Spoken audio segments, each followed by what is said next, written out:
pengganti sedari tadi mataku menangkap banyak orang yang berlalu lalang masuk ke dalam rumah.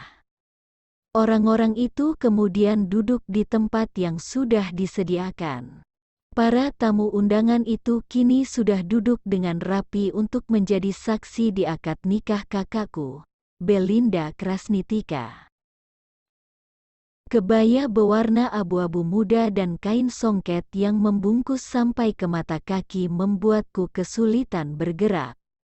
Kain yang didominasi oleh warna coklat dengan aksen batik itu benar-benar membatasi ruang gerakku sedemikian rupa. Aku bahkan harus berjalan dengan penuhi kehati-hatian karena takut membuat kain ini robek. Salahkanlah kebiasaan berjalanku yang cepat dan sigap karena aku lebih sering beraktivitas dengan mengenakan celana jeans. Di tengah kesusahanku yang diakibatkan oleh kain songket ini, aku ditugaskan untuk menjaga dan memastikan bahwa Kak Abel nggak akan kabur di hari pernikahannya ini. Ayah dan bunda juga sudah mewanti-wanti agar aku membantu mereka untuk menjaga Kak Abel. Takut-takut kakakku itu akan kabur dari sini karena pernikahan hasil perjodohan ini. Karena ini adalah pernikahan hasil dari perjodohan kedua orang tua calon pengantin, maka kemungkinan Kak Abel untuk kabur dari pernikahan ini sangatlah besar. Begitulah kata ayah. Jadi, aku hanya mengiyakan tanpa bertanya lebih banyaklah melaksanakan perintah sesuai dengan titah ayah. Ketika aku baru kembali dari kamar kecil, sosok Kak Abel sudah nggak tampak di tempatnya saat ku tinggal tadi. Padahal aku hanya membuang air kecil yang bahkan nggak memerlukan waktu 3 menit lamanya. Tapi sekarang, sosok kakakku itu sudah raib dari pandangan. Peluh mulai bercucuran menuruni pelipisku karena nggak kunjung menemukan Kak Abel. Seluruh ruangan sudah kumasuki. Satu persatu ruangan di lantai 2 ini kutelusuri dengan saksama. Dalam hati aku berdoa agar apa yang ditakutkan oleh orang tuaku nggak benar-benar terjadi saat ini. Kalau sampai itu terjadi, aku nggak tahu lagi kemurkaan seperti apa yang akan kudapatkan dari kedua orang tuaku yang kelihatannya sangat bahagia menantikan pernikahan ini. Aku segera berlari ke lantai bawah dengan ekspresi panik yang ketata menuju tempat di mana para orang tua dan calon suami Kak Abel berkumpul. Napasku tersenggal. Tanganku berada di dada untuk menetralkan napasku yang sudah nggak beraturan ini.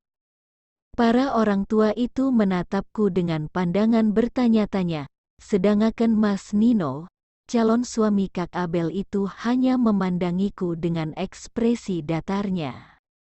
Apa ekspresinya masih bisa sekaku kain karnep kayak gitu kalau tahu calon istrinya nggak ada, batinku berteriak dalam hati. Aku memejamkan mata sejenak, bersiap untuk mengeluarkan kabar yang akan menjungkir balikkan dunia para orang tua itu. Pasti ayah dan bunda akan murka atas kelalaianku ini. Dengan ragu, aku akhirnya memberanikan diri membuka suara. Ayah, bunda, panggilku dengan suara mencicit seperti tikus yang terjepit pintu. Tanganku saling bertaut untuk mengumpulkan keberanian agar bisa melanjutkan kalimat berikutnya.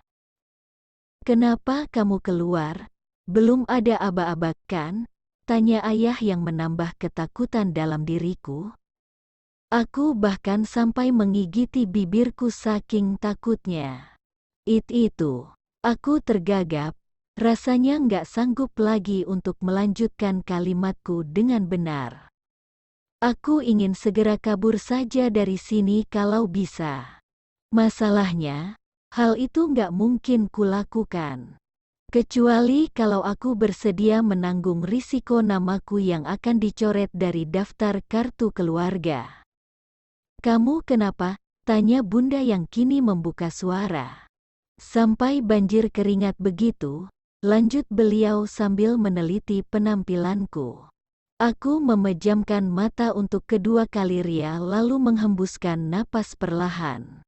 Kak Abel nggak ada di kamar, gumamku ketakutan dengan kepala menunduk. Nggak berani menatap 5 orang yang ada di depanku ini. Rasanya detik ini juga, aku ingin menenggelamkan diriku di dasar laut ketika mendengar kesiap kaget dari para orang tua itu.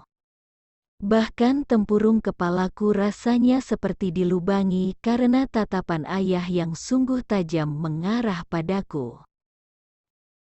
Seriusan kamu jangan bercanda, deh, Kes, kata bunda yang sudah mulai tampak panik setelah mencerna ucapanku. Sesaat kemudian, beliau lalu berlari kecil menuju kamar Kak Abel yang berada di lantai atas. Kenapa kamu ceroboh banget, sih, Kejia? Ayah jarang sekali memanggil namaku seperti itu. Pasti beliau murka sekali saat ini. Amarah tampak jelas di kedua bola mata pria Paruwibaya itu yang kupanggil ayah itu. Abislah kamu, Kes, gumamku dalam hati.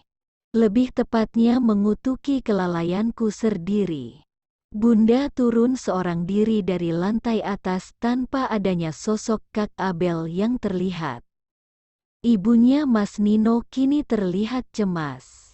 Sedangkan suaminya ayah Mas Nino, hanya berdiam diri sembari mengamati situasi yang sedang terjadi.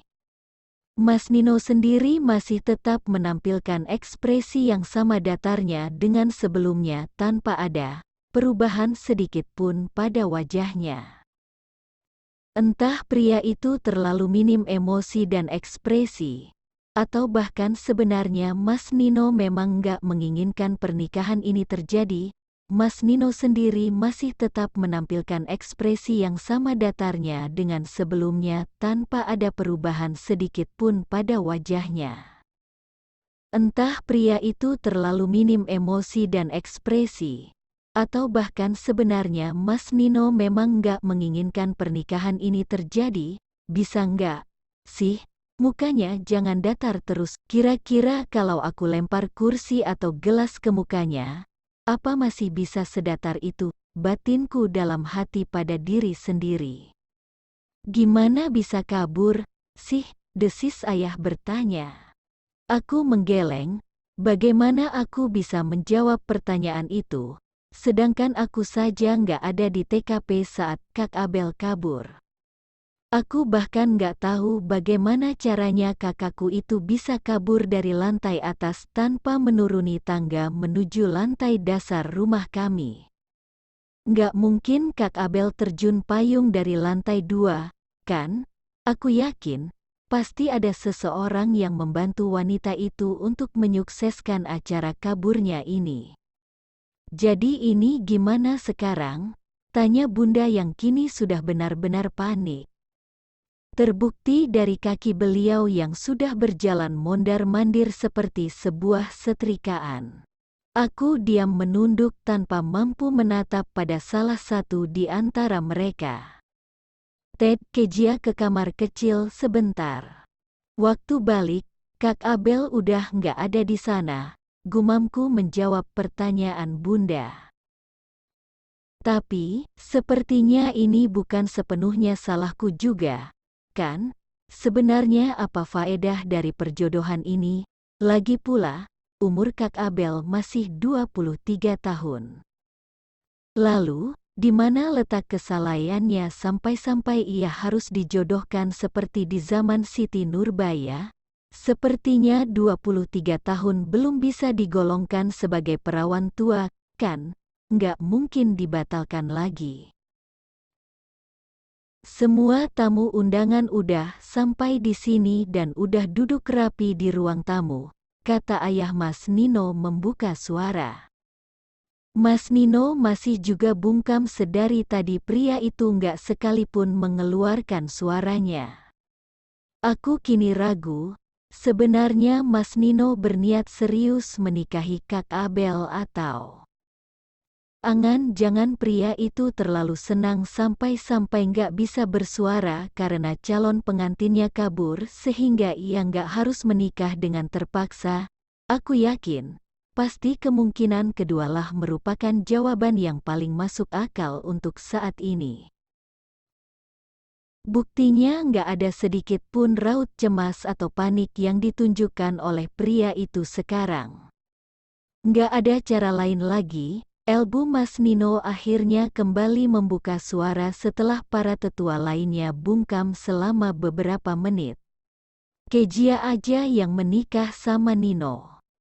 Bagaimana? Sambung beliau memberikan usulan. Raut wajah wanita paruh baya itu tiba-tiba kembali cerah bersinar seperti matahari di pagi hari. Namun, berbeda denganku.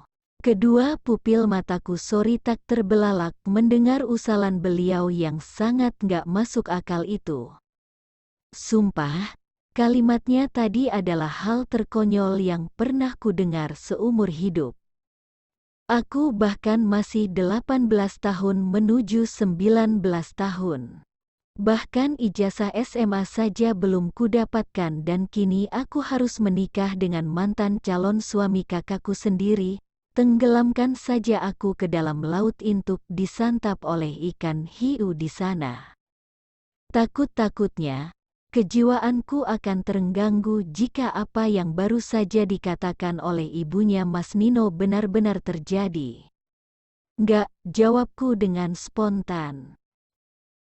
Ayah dan bunda melayangkan tatapan tajam ketika mendengar pekikanku yang tiba-tiba itu. Sepasang orang tua itu memberi isyarat padaku agar mulut ini segera bungkam. Bagaimana, Nino? Kamu mau, tanya ayah Mas Rion pada putranya. Ayah dan bunda bahkan gak memberiku kesempatan untuk menolak pernikahan spontan sekaligus gila ini. Seakan-akan usul dari ibunya Mas Nino adalah jalan terbaik untuk mengatasi masalah yang sedang terjadi. Kulihat Mas Nino mendesah pelan kemudian menjawab, "Oke, Kezia will be my bride." Petik 2. Oke, jangan lupa like, comment, share, and subscribe dan nyalakan lonceng notifikasinya agar kalian tahu cerita selanjutnya. Terima kasih, sampai jumpa.